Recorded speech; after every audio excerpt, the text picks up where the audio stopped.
Welcome to Cancer Explained with Central Care Cancer Center. It's likely that someone you know has been diagnosed with a form of cancer. Learn more about specific cancers, their risks, signs, symptoms, and treatment options by listening to Cancer Explained. Hello and welcome to Cancer Explained with Central Care Cancer Center. My name is Leanne Powers. I'm the Marketing Director for Central Care, and with me today is Radiation Oncologist and President of Central Care, Dr. Perez-Tamayo. Central Care is dedicated to keeping cancer care close to home. Our expert team of physicians and staff, coupled with the latest technology and treatment techniques, allow us to treat a wide range of cancers that are customized for each patient. Chemotherapy, radiation therapy, financial counseling, second opinions, and supportive services are all available under one roof. We also provide access to clinical trials and novel treatments, genetic screenings, and have bilingual services available. And we are a leader in telemedicine. We can connect you to any medical specialist in the state and country, ensuring that your information is always current and available. At any time, feel free to email with any questions or comments to askdoctor@cccancer.com. That's askdoctor@cccancer.com.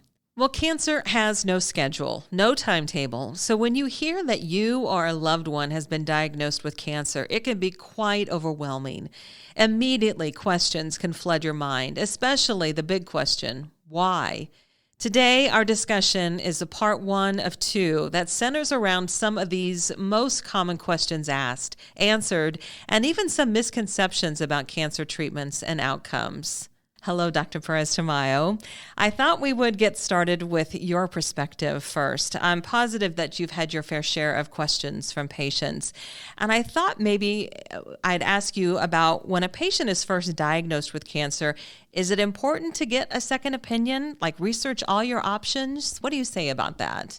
Thank you, Leanne, for having me here. Yes, I'm a champion for second opinions, more than anything because part of the treatment is the psychological part.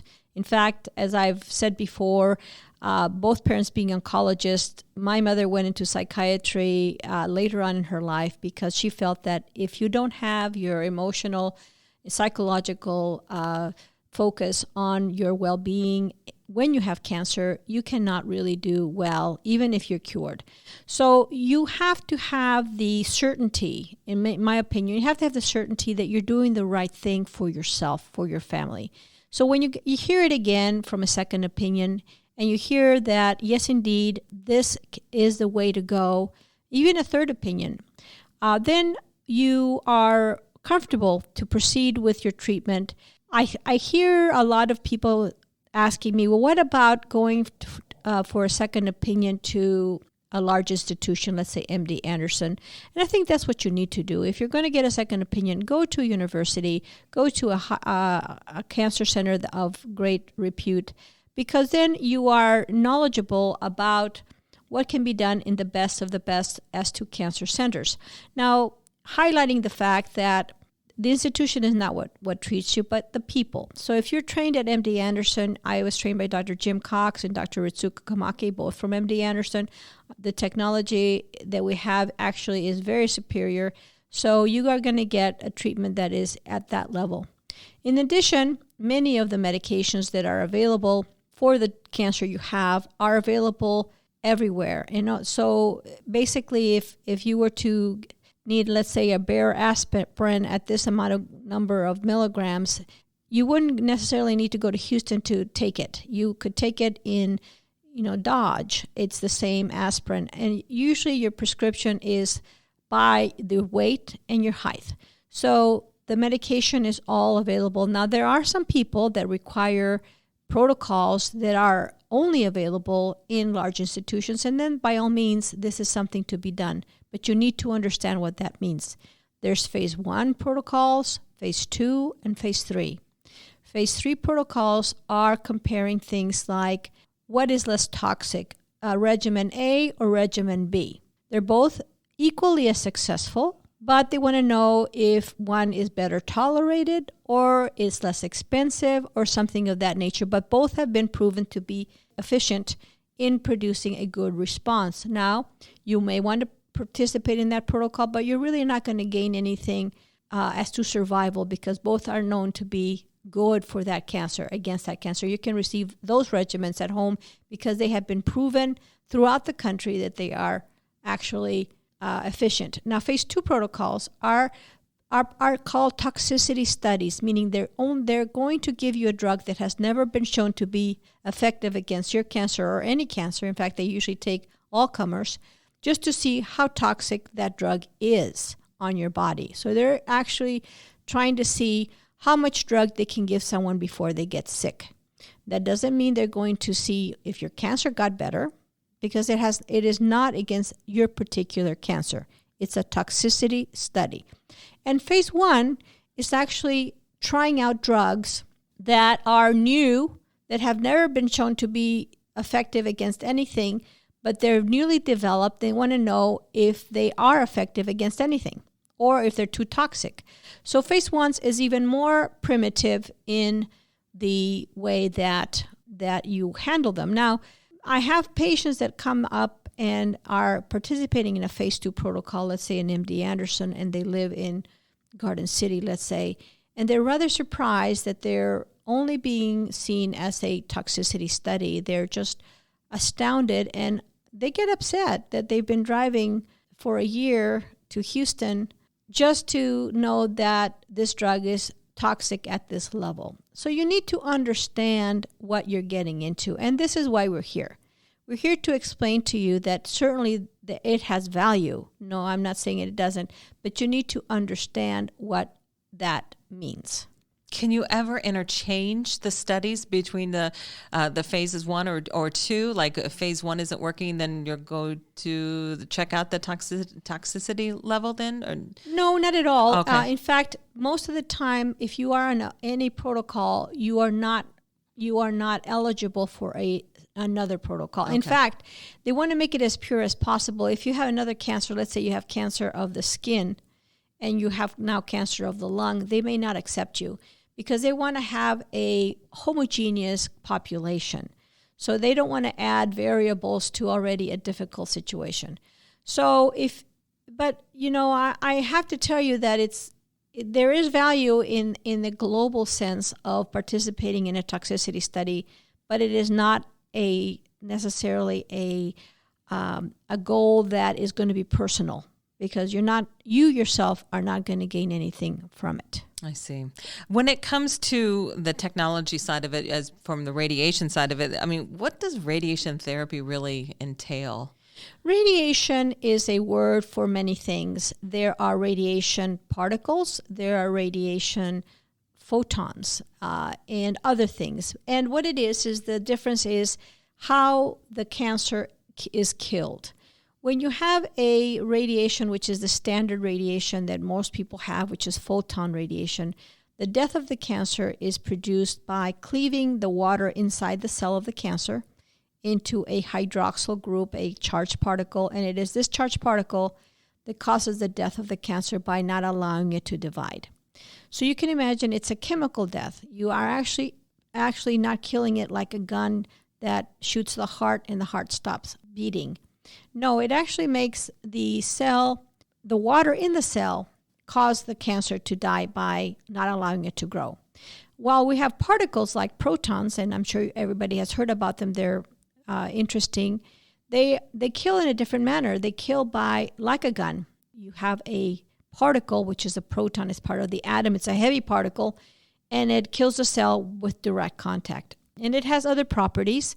One of them is called the Bragg's peak, which means that it can kill something in a very, very precise manner.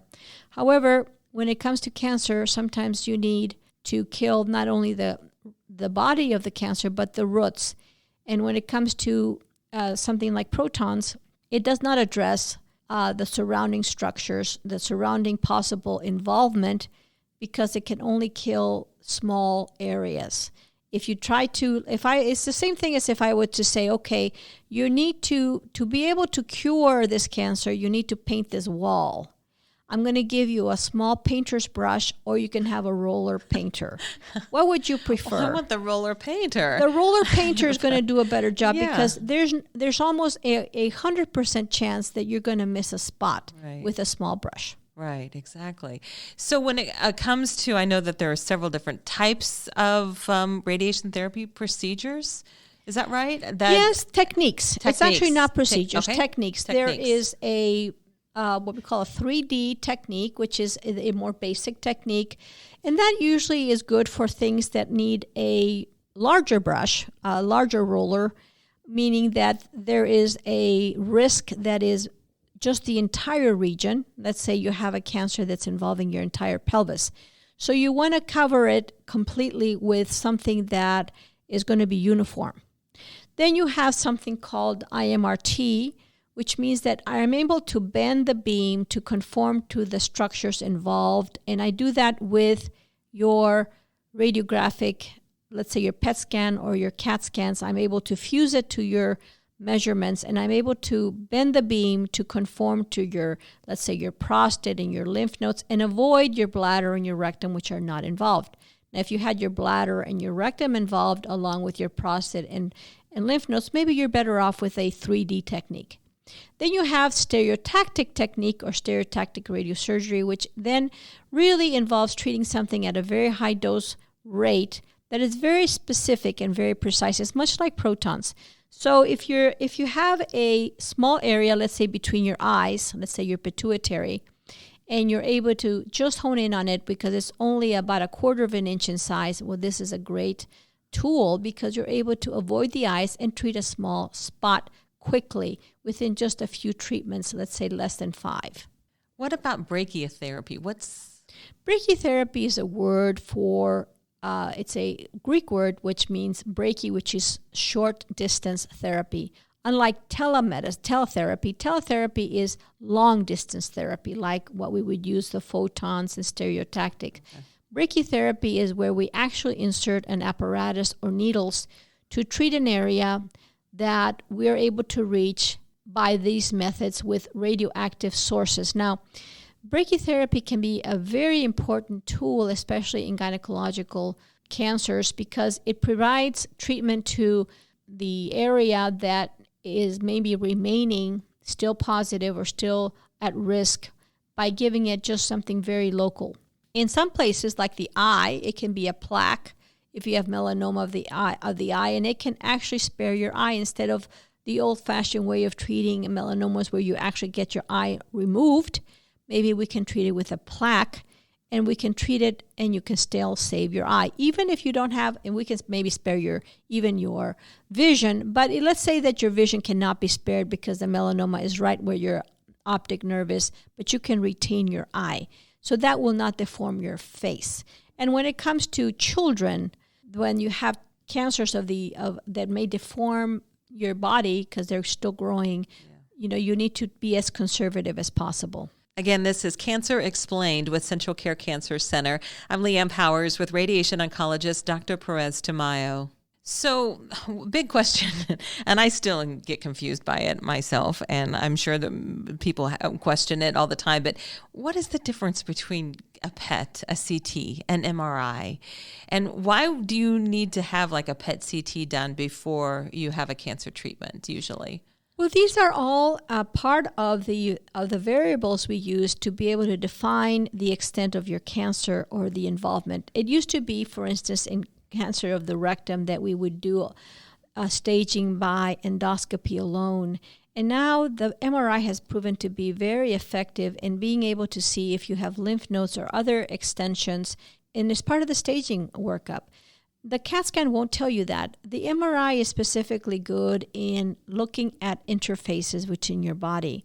So when you have an MRI, which is with a magnetic force, CAT scan is different.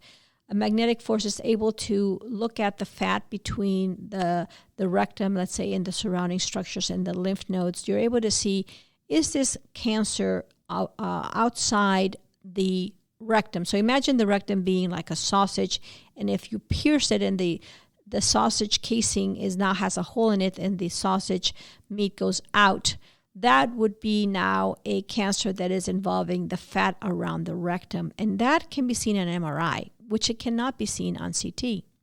A PET scan actually tells us things that are in between the walls. Let's say if you were looking at in a room, you would see the walls, but you don't see the electricity or the plumbing. The PET scan shows you these structures. It shows you things that are actually more physiologic. So here you get a sugar molecule that has a tag, and the tag is able to be seen by the radiologist and where this sugar molecule is going. And normally all body parts eat glucose or sugar. That's basically the basic unit of what we eat. Everything turns out to be sugar in the end. So the body needs sugar everywhere, including your brain. Your brain is your number one organ, so that's the first one that eats. Then your heart and your kidneys. There's a certain order. Well, if all of a sudden something in your leg is competing with your brain, that is abnormal. So we see the sugar being pulled out of your system into the leg where there's a cancer. And then we see it's like looking at a tree and seeing the tree normal, but there's termites. So these termites are being able to be seen by a PET scan. That was an amazing visual, and leads me to this question then. Will eating sugar cause cancer cells to multiply and spread? Not at all. You know, this is a very common misconception, and it's one that makes people quite upset because you can't really avoid sugar in many forms. People think sugar is like table sugar. No, sugar like all things have sugar except maybe meat and fat. But like for instance, fruits have fructose. Milk has the lactose in fruit in milk is a sugar in the whey in particular. So all carbohydrates are sugar. So it basically the building blocks of a starch or a bread is a sugar, but the sugar that we actually use in our cells is glucose. So basically your liver changes this carbohydrate into a sugar that then can be eaten by your body. Without it, we would die. So no, the cancer is a tissue that you made yourself. You made this cancer. It is actually your tissue that went bad. Okay? So what happens is that it's normal tissue. A tumor is just tissue. It is part of like your muscle or your bone or your brain, and it still eats the same thing your normal structures would eat. So it doesn't cause cancer, but it likes to take over and eat more than the rest of you. So that's why people with cancer lose weight, because the cancer is eating faster than your body is consuming the food you eat. Great information. Is cancer contagious? Well, this is a very interesting question these days because we have the human papillomavirus situation where we're seeing cancers of the genitals, meaning the vulva, the penis, the vagina, the cervix. And even now we're seeing it in the bladder, we're seeing it in the esophagus, of course the head neck area.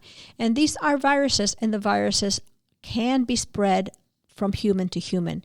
They're spread, in this case, through venereal methods. Venereal means sexual. That doesn't mean that people that have a head and neck cancer are necessarily having oral sex, but they have the virus in their genitals, and somehow they're being introduced to their mouth, to their tongue, to their esophagus, and they're having contamination of a virus that will produce cancer 100% of the time in some cases, and maybe 60 to 80 in others. There's about 8 to 12 of the human papillomaviruses that produce cancer. We have hundreds of human papillomaviruses that do not produce cancer, but they are transmitted through human-to-human contact. Fascinating. Again, this is Cancer Explained with Central Care Cancer Center. I'm Leanne Powers with radiation oncologist Dr. Perez-Tamayo. This might be obvious to some, but explain what a port is and why some chemotherapy drugs are administered maybe through that port versus maybe taking just a pill, like an orally. Well, some medications, some of the chemo drugs, like let's say 5-FU, now have a counterpart that is called Xeloda, that is a pill. Now, you may think, oh, I would rather take a pill. Don't think a pill is easier to take than an IV drug. Many times pills upset your stomach, while an IV drug may not, the same drug. Some medications cannot come in a pill form no matter what. And they need to have preparation of your body to receive them. Some of the medications need hydration or steroids for you to be able to use them and not have any toxicity or have the minimal toxicity of that medication. A port is a way of introducing these drugs into your bloodstream through it looks like a little button, and you're able to access it through special needles, and so that we're able to put the chemotherapy without having to use your veins, your peripheral veins, to get the drug in. Now, what's the advantage? The advantage is that many drugs are desiccants, meaning that when they are put into your bloodstream, they can basically dry up your venous system. And so you don't want to have a continuous poking of your blood vessels that eventually is going to be hard to find one that is good. So instead of, to spare your veins, to spare being poked and being hurt, the port is put in so that you can receive anything you need, including hydration or even blood tests through the port, have an access that will not disturb you, will not cause pain. And let me just say that if I needed chemotherapy, I would get a port or some sort of device. It doesn't have to be a port to be able to access it without needing to be poked every time you get it. Now, when undergoing treatment, I think I've heard this before, even like from my own father when he was doing treatment, is like, why is the patient's mouth so dry? Is there an easy answer for that? There's many reasons for that, and dehydration is a common problem in all cancers. Why is that? Is because people don't drink water. Number one, they're very tired. Water is the least of their thoughts, and in fact, sometimes it's hard to do. I have a lot of patients that say, I can eat, but I cannot drink water. For reasons, it goes crooked. They're not able to swallow with ease. But the reality, it's not what happens initially. When you are dehydrated, your epiglottis becomes stuck. So you're not able to swallow without actually going down the wrong tube, and you get coughing and you can't swallow because it goes down the wrong tube. It gets there with time. So it's better to get on top of this right away. Now, chemotherapy is not something that has a very focused point. Like if you have a chemotherapy against rectal cancer, it affects all the lining that is of the gastrointestinal region, which includes from your lips to your anus. So what happens is that you're going to have dryness of this lining because it is not, just for the cancer. It will affect all lining of all your body. Some people say they get dryness of their eyes, they get dryness of their nose, they get dryness of their skin. So all linings get affected. And you get on top of it by drinking more water, by putting cream on your skin. And, I see this often. People get depressed and then they let themselves go. And that's just the wrong thing to do when you're fighting a big war. You want to have the fight not only physical, but mentally. You need to be prepared because the chances of you doing well is really dependent on your mental status and also on your general status. If you have surgery or a biopsy, can the cancer cells spread to other areas in the body? Well, I hear this quite a bit where they say, gosh, they opened the person up and it spread all over the place. Yeah. Air hit it. And that's not really what has happened.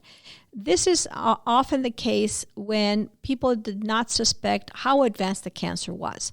So when they opened people up and they thought they only had it, let's say, in the uterus, and now they see that the coelomic cavity or the cavity where the uterus is studded with cancer, it didn't get there through the air.